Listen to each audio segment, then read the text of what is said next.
الحمد للہ رب العالمین والعاقبۃ للمتقین والصلاۃ والسلام علی رسولہ محمد وعلی آلہ واصحابہ اجمعین۔ معزز ناظرین و سامعین، آج ہم درس سیرت نمبر 18 آپ کی نظر کر رہے ہیں۔ ہم پہنچے تھے کہ رسول اکرم صلی اللہ علیہ وسلم نے جب اعلانیہ دعوت کا آغاز فرمایا تو آپ کے مخالف کون لوگ تھے اس کی ایک لسٹ میں آپ کے سامنے پیش کرنے والا ہوں۔ کن قبیلوں نے آپ کی مخالفت کی اور ان میں سب سے نمایاں کون سی شخصیات تھیں جنہوں نے رسول اکرم صلی اللہ علیہ وسلم کی شدید مخالفت کی، اور کون لوگ تھے جنہوں نے نرم گوشہ رکھا، شدت کے ساتھ آپ کے مقابلے میں نہیں آئے۔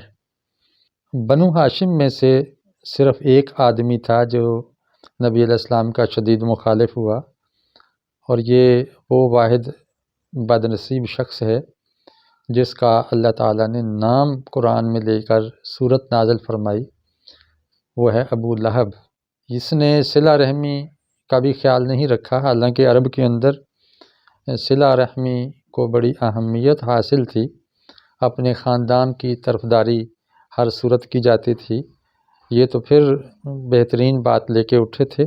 لیکن ابو لہب بدنصیب ایسا شخص تھا کہ بنو ہاشم میں سے اس آدمی نے مخالفت کی، اور کسی ہاشمی کو ہمت نہیں ہوئی یا اس نے مناسب نہیں سمجھا ہے کہ وہ اپنے بھتیجے کی مخالفت کریں۔ بنو مخزوم، اس میں ابو جہل پیش تھا، ولید بن مغیرہ، صائب بن سیفی بن عابد، ابو قیس بن فاقہ بن مغیرہ اور زہیر بن ابی امیہ، یہ نمایاں شخصیات تھیں۔ اسی طرح اسود بن عبد الاسد، یہ لوگ تھے بنو مخزوم کے جو شدید مخالف ہوئے۔ تیسرا خاندان بنو زہرہ، اس میں اسود بن عبد یغوث شدید مخالف تھے۔ چوتھا خاندان بنو سہم ہے، جس میں حارث بن قیس بن عدی اور منبہ بن حجاج، یہ دو پیش تھے۔ بنو جمح میں سے امیہ بن خلف اور ابی بن خلف۔ بنو عبد الدار میں سے عاص بن وائل اور نضر بن حارث۔ بنو امیہ میں سے عاص بن سعید بن العاص اور حکم بن ابی العاص، عقبہ بن ابی معیط۔ بنو اسد میں سے ابو البختری عاص بن ہشام، اور بنو حذیل میں سے ابن الاسدہ یا الاسداء، یعنی المقصورہ یا الممدودہ کے ساتھ اس کا نام ہے۔ بنو ثقیف میں سے عدی بن حمراء۔ ان لوگوں نے نبی صلی اللہ علیہ وسلم کی شدید مخالفت کی، اور ذرا ہلکی مخالفت کرنے والے عتبہ بن ربیعہ، ابو سفیان بن حرب، یہ لوگ ہیں جنہوں نے نبی علیہ السلام سے اس شدت کے ساتھ مخالفت نہیں کی جس شدت سے پہلے طبقے نے کی ہے۔ کہ بنو ہاشم میں سے 5 افراد مسلمان ہو چکے تھے۔ بنو مخزوم جو ابو جہل کا خاندان ہے، اس میں سے 11 افراد اور 3 اس کے حلیفوں میں سے۔ بنو زہرہ میں سے 9 اس کے خاندان کے اور 7 ان کے حلیفوں میں سے مسلمان ہو چکے تھے۔ بنو سہم میں سے 13 افراد مسلمان ہو گئے تھے اور اس کے حلیفوں میں سے 2 لوگ۔ اسی طرح بنو جمح میں سے 11 افراد مسلمان تھے، اور بنو عبد الدار میں سے 4، بنو امیہ میں 5 افراد اور 3 ان کے خلفاء، بنو اسد میں سے 4 اور بنو فہر کے 6 افراد مسلمان ہو چکے تھے۔ بنو عامر کے خاندان سے 10 افراد اور ان کے 10 حلیف وہ مسلمان تھے۔ بنو عبد شمس سے 2، بنو تیم سے 5 اور 1 ان کا حلیف، اور بنو عدی میں سے 10 افراد اور 5 ان کے حلیف مسلمان ہوئے تھے۔ اس طرح یہ ایک اچھی خاصی تعداد جو ان کے بیٹے، بیٹیاں، بھانجے، بھتیجے اور باپ اور مائیں، یہ مسلمان ہو گئی تھی۔ اس وجہ سے قریش مکہ کو بہت ہی پریشانی لاحق ہوئی کہ ہمارے اپنے محمد کا ساتھ دے رہے ہیں اور اس کے نتیجے میں رسوا اور ذلیل بھی ہو رہے ہیں، تو کسی طریقے سے اس دعوت کو روکا جائے۔ اس طرح قریش مکہ نے شروع میں جو طریقہ اپنایا وہ یہ تھا کہ آپ علیہ الصلوۃ والسلام سے ملاقاتیں انفرادی بھی کرتے اور وفود کی شکل میں بھی ابو طالب سے جا کے ملتے تھے، جو آپ کے چچا تھے، کہ آپ اپنے بھتیجے کو سمجھائیے، اور 4-5 آپشن رکھا کرتے تھے کہ آپ ان پہلوؤں میں سے کوئی ایک پہلو اپنا لیں اور اس دعوت سے باز آ جائیں۔ یا تو کہتے تھے کہ ہمارے باپ دادا کو برا بھلا نہ کہو، نمبر 2 ہمارے بتوں کو بھی اتنی مذمت نہ کرو، اور اگر آپ چاہتے ہیں کہ کوئی مال و دولت کا ڈھیر لگ جائے تو ہم وہ بھی دینے کو تیار ہیں، آپ کو سرداری دینے کو تیار ہیں، آپ اگر بیمار ہیں تو علاج کرانے کو تیار ہیں، تو ہم سے جو کچھ ہو ہم کرنے کو تیار ہیں، تو آپ خدا را ایک کام چھوڑ دیں جو آپ کرنے جا رہے ہیں۔ لیکن رسول اکرم صلی اللہ علیہ وسلم عزم صمیم رکھتے تھے، رب کی طرف سے مامور تھے۔ اس سے پہلے تو انہوں نے کبھی اس طرح کی بات نہیں کی تھی اور نہ ہی مخالفت کا سامنا کرنا پڑا۔ یہ اللہ کے حکم سے انہوں نے بتوں کا رد اور توحید کا پرچار شروع کیا، اور رب کا حکم جب یہ ہے کہ آپ اعلانیہ طور پر دعوت دیں تو محمد کون ہوتے ہیں چھپ چھپ کے دعوت دینے والے، اور رب کا اگر حکم ہے کہ مخالفت مول لے لو تو محمد کون ہیں جو سودے بازیاں کریں اور مداحنت کریں اور مذاکرات کریں۔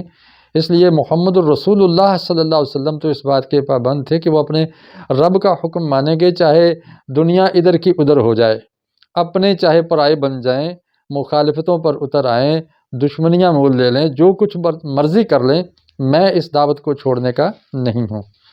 حضرات، اس انشاءاللہ روداد کو مزید میں ڈیٹیل میں اگلے لیکچر میں بیان کروں گا۔ میرا خیال ہے کہ میں ذرا مختصر لیکچر لے کے چلوں۔ البتہ اب تک کی جو روداد آپ لوگوں نے سنی ہے اس میں دیکھا کہ رسول اکرم صلی اللہ علیہ وسلم تنے تنہا ہے، دعوت لے کر اٹھے، اور پوری برادری، سارے خاندان آپ کے مخالف ہیں۔ اب آپ کی تعداد بڑھ رہی ہے، دن بدن 2، 4، 8، 10 افراد مسلمان ہو رہے ہیں، اور یہ جو اب مرحلہ ہے جس میں ہم پہنچے ہوئے ہیں، صفا پہاڑی پر وعظ کا جو موقع ہے، اس وقت تک 133 افراد مسلمان ہو چکے تھے، لیکن یہ بہت تھوڑی تعداد تھی، اور وہ بھی ایسے تھے کہ چھپ چھپ کے بیچارے وہ نمازیں ادا کر رہے ہیں، ان میں وہ زور نہیں ہے کہ وہ سامنے آ کر حق بیان کر سکیں اور حق کا پرچار کر سکیں۔ لیکن رسول اکرم صلی اللہ علیہ وسلم کی تعداد دن بدن بڑھ رہی ہے، اس وجہ سے کہ انہوں نے استقامت اختیار کی۔ انہوں نے دیکھا کہ کثرت جو ہے وہ جہالت کا شکار ہے، اکثریت لوگوں کی ناشکری کے راستے پر رواں دواں ہے، اکثریت کفر اور شرک کے اندر مبتلا ہے، اکثریت تو دوسری جانب جا رہی ہے، سرداریاں ادھر ہیں، پیسہ ادھر ہے، کر و فر ادھر ہے، اور میری طرف یہ پسا ہوا طبقہ آ رہا ہے۔ تو آپ نے ہمت نہیں آ رہی، نہ آپ کے کسی ساتھی نے ہمت آ رہی ہے۔ اس لیے اصل کمال تو یہ ہے کہ آپ حق کا ساتھ دیں، چاہے دنیا ساری مخالف ہو جائے۔ یہ جو ابو لہب کو دھڑکا لگا ہوا تھا کہ اگر ہم محمد کا ساتھ دیں گے تو ہم عرب و عجم کو اپنا دشمن بنا لیں گے، اس کی ٹکر ہم نہیں لے سکتے، لیکن حضرت علی ایک لڑکا اٹھ کے کہتا ہے کہ ہم ٹکر لینے کو تیار ہیں، یا رسول اللہ آپ قدم بڑھائیں، ہم آپ کے ساتھ ہیں، رضی اللہ تعالیٰ عنہ، اور دیگر جانثار بھی۔ تو دیکھیں، آپ قلت اور کثرت کے چکر میں نہ پڑیے۔ سیرت کا پیغام آج بھی یہ ہے، آج بھی اس مرحلے پر بھی یہ ہے کہ حق کا ساتھ دیں، چاہے وہ لوگ تھوڑے ہی کیوں نہ ہوں۔ حق کا ساتھ دیں، بظاہر وہ ہارتے ہوئے نظر آئے، حق کا ساتھ دیں، چاہے دوسری طرف جتنی مرضی چکا چوند ہے، کر و فر ہے، دھاک ہے، روپیہ پیسہ ہے، اور شدت ہے، اور غوغا ہے، شور ہے، میڈیا ہے، اور اشتہار بازی ہے، سارا کچھ ہے۔ آپ بالکل ان چیزوں سے مرعوب نہ ہوں، بالکل نہ دبیں، بالکل نہ بکیں، بس آپ جس بات کو سچ اور حق سمجھتے ہیں اس کے ہاتھ میں اپنا ہاتھ دے دیجیے۔ الیکشن قریب ہیں، اور الیکشن کے دنوں میں خاص طور پر اس کا خیال رکھنے کی ضرورت ہے کہ رسول اکرم صلی اللہ علیہ وسلم اور آپ کے ساتھیوں کا یہ طریقہ تھا کہ آپ اللہ کے راستے پر گامزن رہتے تھے اور کسی دباؤ میں بھی نہیں آتے تھے اور کسی بکاؤ مال کی طرح بک بھی نہیں جاتے تھے۔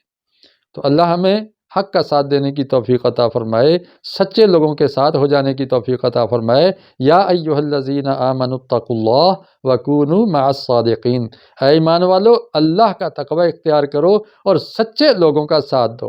اور آپ جانتے ہیں کہ سچے کون ہیں؟ جن پر کوئی کرپشن کا داغ نہیں، جن پر کوئی ایسا الزام نہیں، جن پر کوئی کیس نہیں، جو انفرادی طور پر بھی پاک دامن ہے اور اجتماعی طور پر بھی جو پارٹی پاک دامن ہے، آپ ان کا ساتھ دیجئے۔ چھوڑ دیں اس بات کو کہ کون ساتھ چل رہا ہے اور کون نہیں چل رہا، آپ اپنا فیصلہ کریں، اپنے ضمیر اور ایمان کے مطابق فیصلہ کریں۔ سیرت کا یہی آج پیغام ہے۔ اللہ تعالی ہمیں سیرت طیبہ سے سبق حاصل کرنے کی توفیق عطا فرمائے۔ وآخر دعوانا ان الحمد للہ رب العالمین۔